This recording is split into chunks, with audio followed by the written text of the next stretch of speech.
आपने अक्सर कर देखा होगा कि कोई कार्य सरल होता है तो उस कार्य को करने में हमारा मन लगता है, लेकिन कोई कार्य कठिन है लेकिन वह कार्य हमारे जीवन के लिए बहुत अधिक जरूरी है, फिर भी उस कार्य को करने में हमारा मन नहीं लगता है।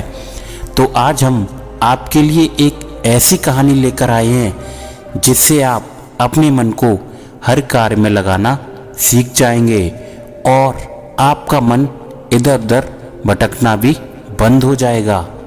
एक बार की बात है, एक गुरु अपने शिष्यों को ध्यान साधना सिखा रहे थे।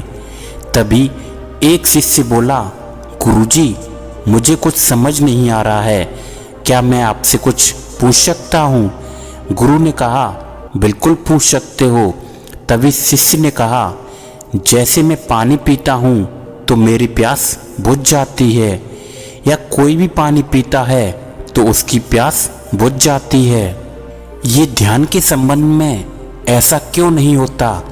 जब हम आपके कहे अनुसार एक जैसा ध्यान करते हैं तो हम में से पहले कोई बाद में या कोई कभी ध्यान की स्थिति को प्राप्त नहीं कर पाता है। ऐसा क्यों होता है? जैसे पानी से सबकी प्यास बुझ जाती है, वैसे ही ध्यान से सबके ज्ञान की आंखें खुल जानी चाहिए, लेकिन ऐसा क्यों नहीं होता?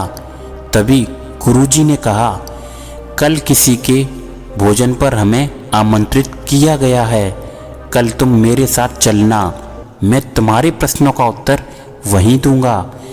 अगले दिन दोनों गुरु और शिष्य भोजन के लिए एक धनी व्यक्ति के घर पहुँचे। धनी व्यक्ति की पत्नी ने उन्हें भोजन पर बुलाया था।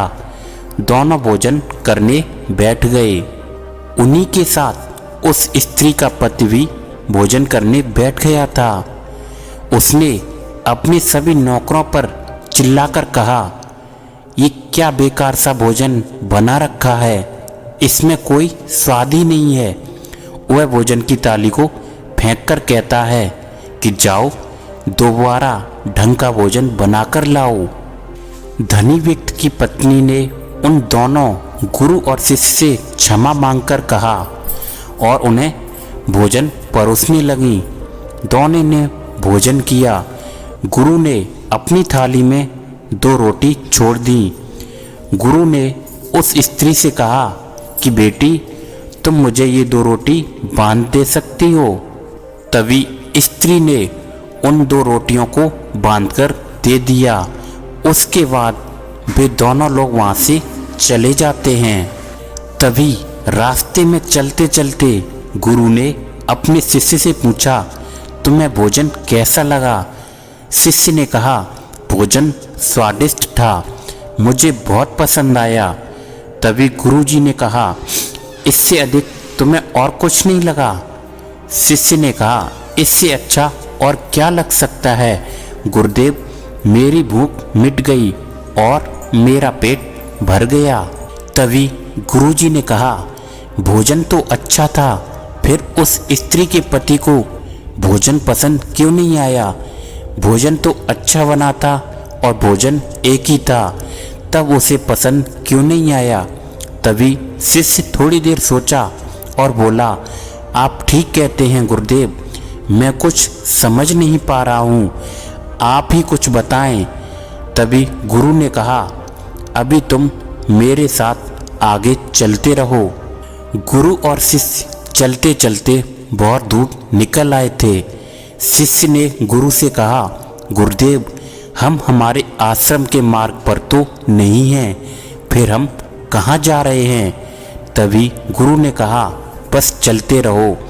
बहुत दूर चलने के बाद एक गरीब व्यक्ति गुरु के सामने आ गया और उनके चरणों में गिर पड़ा और बोला कि हे परमात्मा, मेरी मदद करो, मैं 3 दिन से भूखा हूँ, मैंने कुछ नहीं खाया है, आप कृपया करके कुछ खाने को दे दें।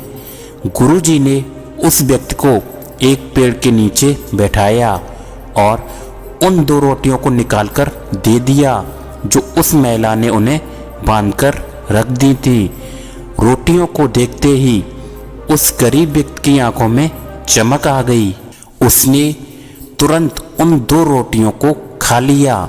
खाते समय उस व्यक्ति की आंखों में से आंसू निकल रहे थे। वो रो रहा था और कहता जा रहा था और हाथ से इशारे कर रहा था, जैसे वो किसी अदृश्य शक्ति को कह रहा हो कि तेरा धन्यवाद इस रोटी के लिए। खाने के बाद उसने गुरु को प्रणाम किया और धन्यवाद कहा। गुरु ने उस व्यक्ति से पूछा कि भोजन का स्वाद कैसा था। उसने कहा, स्वाद तो स्वाद कहीं था ही नहीं, केवल जीवन था। परमात्मा और ईश्वर थे। ये रोटियां नहीं थीं, ये तो साक्षात जीवन था। ये कहकर वो व्यक्ति वहाँ से चला गया। उसके जाने के बाद गुरु ने शिष्य से कहा, देखो भोजन वही था, लेकिन एक व्यक्ति को उसमें स्वाद नहीं आता। तुम्हें इसमें स्वाद आया, तुम्हें भोजन पसंद आया, लेकिन वही इस व्यक्ति को इस भोजन में स्वाद नहीं आया, बल्कि वह इसमें ईश्वर, परमात्मा और जीवन को देख रहा था। इससे ये पता चलता है कि व्यक्ति और भोजन के तृप्ति में भी अंतर है। पहले व्यक्ति की इसमें कोई तृप्ति नहीं हुई, तुम्हें थोड़ी तृप्ति हुई और इस व्यक्ति को अनंत तृप्ति हुई। ऐसा ध्यान के संबंध में होता है। जिसको जितनी ज़्यादा प्यास होती है वो उतनी ही जल्दी मार्ग बना लेता है। उस शिष्य के जिज्ञासा का समाधान हो गया था और इसके बाद उस शिष्य को अपने प्रश्नों का उत्तर मिल गया था, लेकिन हमें हमारे प्रश्नों का उत्तर नहीं मिला। प्रश्न था, मन क्यों नहीं लगता? जो लग जाए वो मन नहीं है। मन का स्वभाव ही भागना। जब हमारे पास कोई चीज़ बहुत ज़्यादा होती है तब मन उससे भागने लगता है।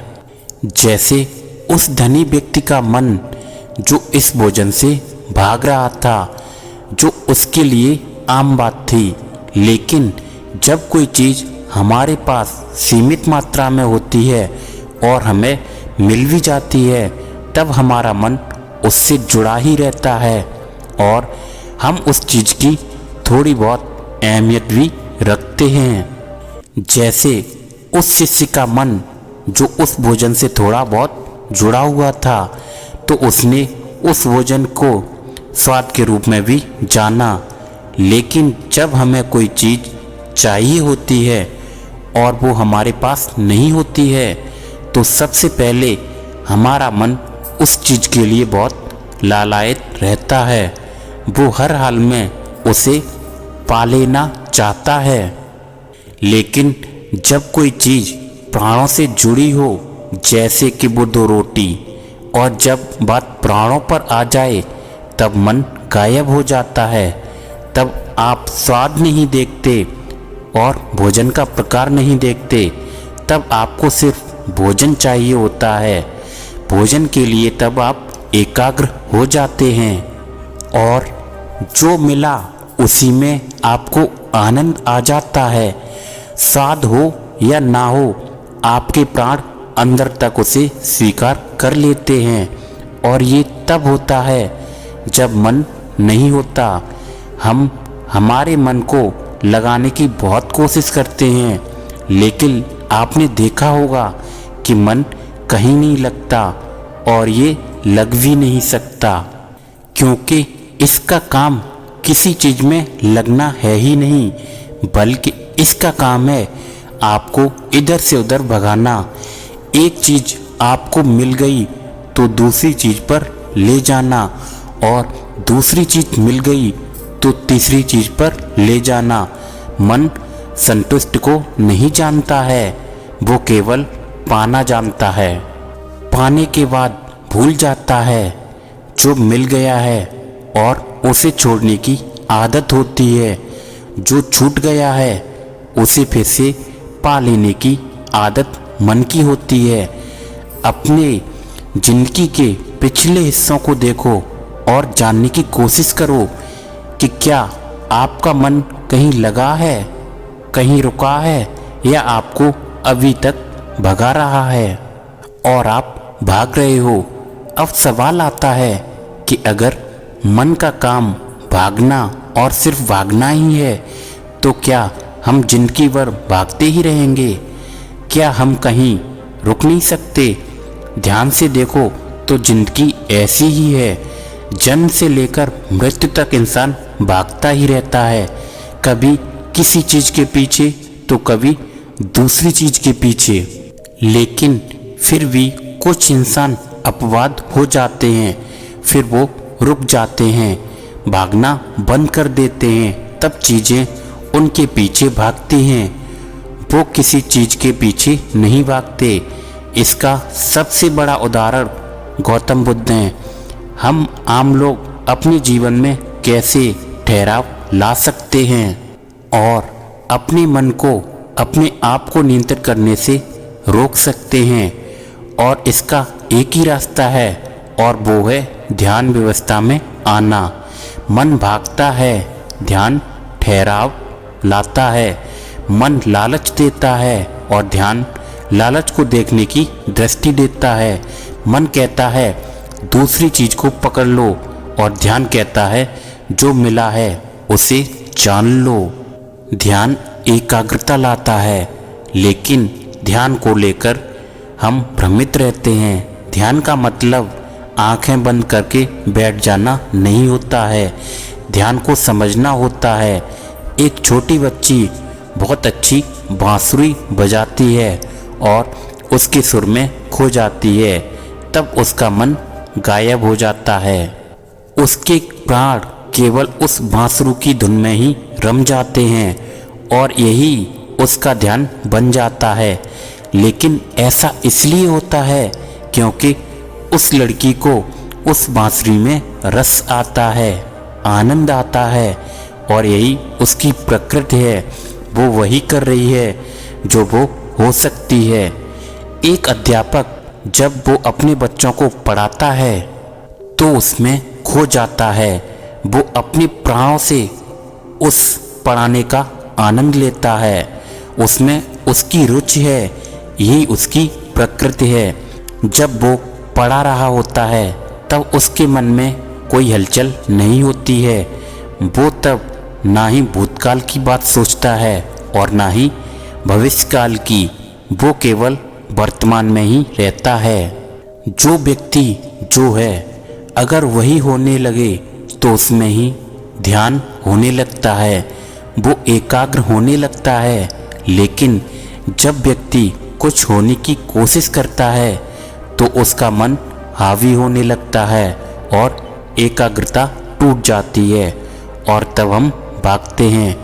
सब कुछ पा लेते हैं तब भी सोचते हैं कि कुछ छूट गया है, और ये अधूरापन कभी पूरा नहीं होता, क्योंकि जो आप हो सकते थे, जो आपकी प्रकृति थी, वो आप नहीं हुए, बाकी सब कुछ हो गए।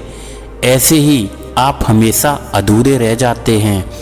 तब मन कहीं नहीं लगता, मन की प्रकृति ही लगने वाली नहीं होती है, और जो लगता है वो एकाग्रता होती है, वो ध्यान है। और जहाँ आपको एकाग्रता मिल जाए, समझ लेना वही रास्ता आपके लिए बना है जिस पर चलकर आप संपूर्ण हो सकते हैं।